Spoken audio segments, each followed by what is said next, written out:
Hi అండి, అందరికీ నమస్తే. Welcome back to Satvika's veg cooking. ఈరోజు బెండకాయ వేపుడు ఎలా చేయాలో చూపిస్తున్నాను. మనము 1 కేజీ అయినా ఇలా చేసి పెట్టేసుకుంటే మనకు 3 డేస్ అయినా అచ్చం ఫస్ట్ డే చేసినట్టే టేస్ట్ ఉంటుంది. మీరు ఇలా చేసి పెట్టేసుకున్నారంటే పిల్లలకి లంచ్ బాక్స్లోకి మార్నింగ్ హడావుడి లేకుండా పిల్లలు కూడా చాలా ఇష్టంగా తింటారు కదా. బెండి ఫ్రై అయినా ఆలు ఫ్రై అయినా ఇలా చేసి పెట్టేసుకుంటే ఈజీగా మార్నింగ్ టైం జస్ట్ రైస్ పెట్టేసుకొని ఇది వేసేస్తే సరిపోతుంది. మనం అచ్చం పెళ్ళిలో చేసినట్టే టేస్ట్ వస్తుందండి. మీరు కూడా వీడియో చూసి తప్పకుండా ట్రై చేయండి. నా వీడియో ఫస్ట్ టైం చూసినట్టయితే కమెంట్ చేయండి, షేర్ చేసుకోండి, సబ్స్క్రైబ్ చేసుకోండి ప్లీజ్. నేను బెండకాయలు 1/2 కేజీ కొలతలు చెప్తున్నాను, మీరు దాన్ని బట్టి చూసుకోండి. ఫస్ట్ 1/2 కేజీ బెండకాయలు తీసుకొని ఇలా కడిగి తీసుకోవాలి. మీరు 1 కేజీ చేసి పెట్టుకున్నా అదే టేస్ట్ ఉంటుంది కాబట్టి ఎన్ని రోజులైనా తినేయచ్చు. ఇలా వీడియోలో చూపిస్తున్నట్టుగా కట్ చేసుకోండి బెండకాయల్ని. మనము ఈజీగా కట్ చేసుకోవచ్చు. 5 మినిట్స్లో ఎన్ని బెండకాయలైనా ఇలా కట్ చేసుకోవచ్చు. ఇలా అన్ని కట్ చేసుకొని ఒక బౌల్లోకి వేసి పెట్టేసుకోండి. ఇంగ్రీడియంట్స్ చెప్తున్నానండి. 1 టేబుల్ స్పూన్ కారం, 2 టేబుల్ స్పూన్ శనగపిండి, 3 టేబుల్ స్పూన్ బియ్యపిండి, 1 టేబుల్ స్పూన్ సాల్ట్, కొన్ని పల్లీలు ఫ్రై చేసుకోవడానికి, కొంచెం కరివేపాకు, 1 టేబుల్ స్పూన్ అల్లం వెల్లుల్లి పేస్టు, ధనియాల పొడి 1 టేబుల్ స్పూన్ వేసుకోండి సరిపోతుంది. పసుపు కలర్ కోసం ఒక 1/2 స్పూన్ సరిపోతుంది. ఇప్పుడు దీంట్లోకి వేసేసేయండి. బియ్యపిండి 3 టేబుల్ స్పూన్స్,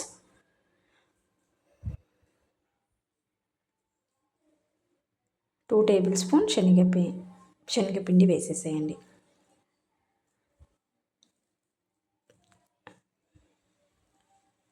సాల్ట్ కూడా యాడ్ చేస్తున్నాను. 1 టేబుల్ స్పూన్ చెప్పాను కదా. మీరు శనగపిండికి బదులుగా కార్న్ఫ్లోర్ కూడా యాడ్ చేసుకోవచ్చు, టేస్ట్ బాగానే ఉంటుంది. కారం కూడా యాడ్ చేశాను. అల్లం వేయడం వల్ల టేస్ట్ బాగుంటుందండి తినేటప్పుడు.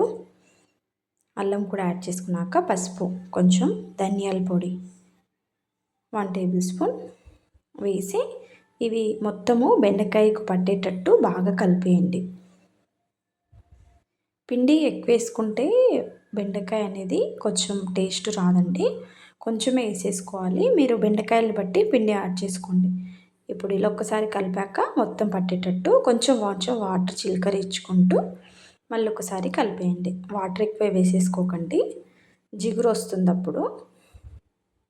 ఇలా పొడి పొడిగానే ఉండాలి. కొంచెం వాటర్ వేసేసుకుంటూ కలిపేయండి.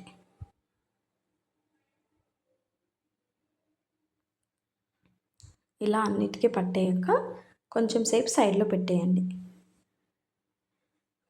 చూడండి, ఈ విధంగా అయితే సరిపోతుంది. ఇప్పుడు ఆయిల్ పెట్టేసుకోండి. ఆయిల్ బాగా హీట్ అయ్యాక ఇలా వీడియోలో చూపిస్తున్నట్టుగా బెండకాయలని ఇలా విడివిడిగా వేసేసుకోండి. ఇలా ఆయిల్కి ఎంత తగ్గట్టు అంత వేసేసుకొని ఇలా ఒక 2 సెకండ్స్ ఆగి ఇలా కలిపేయండి. అప్పుడు కలర్ చేంజ్ అవుతుంది. మళ్ళీ ఒకసారి ఇలా కలిపి ఇప్పుడు చూడండి, ఇలా అయ్యాక ప్లేట్లోకి వేసేసుకోండి.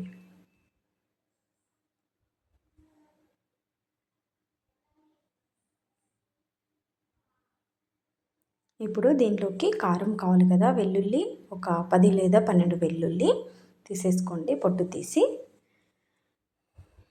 కారం ఒక 2 టేబుల్ స్పూన్స్ మళ్ళీ యాడ్ చేస్తున్నానండి.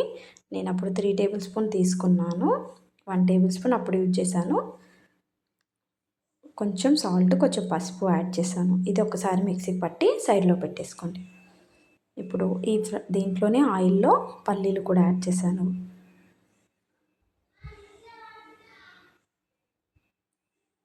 పల్లీలు కూడా బాగా ఫ్రై అయ్యాక బెండకాయలోకి వేసేసుకోండి. బెండకాయలన్నీ అదే విధంగా ఫ్రై చేసేసుకుంటే సరిపోతుంది.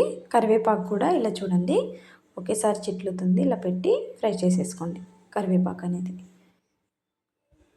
ఇలా అయ్యాక తీసి ఇది కూడా బెండకాయలోకి యాడ్ చేసుకోండి.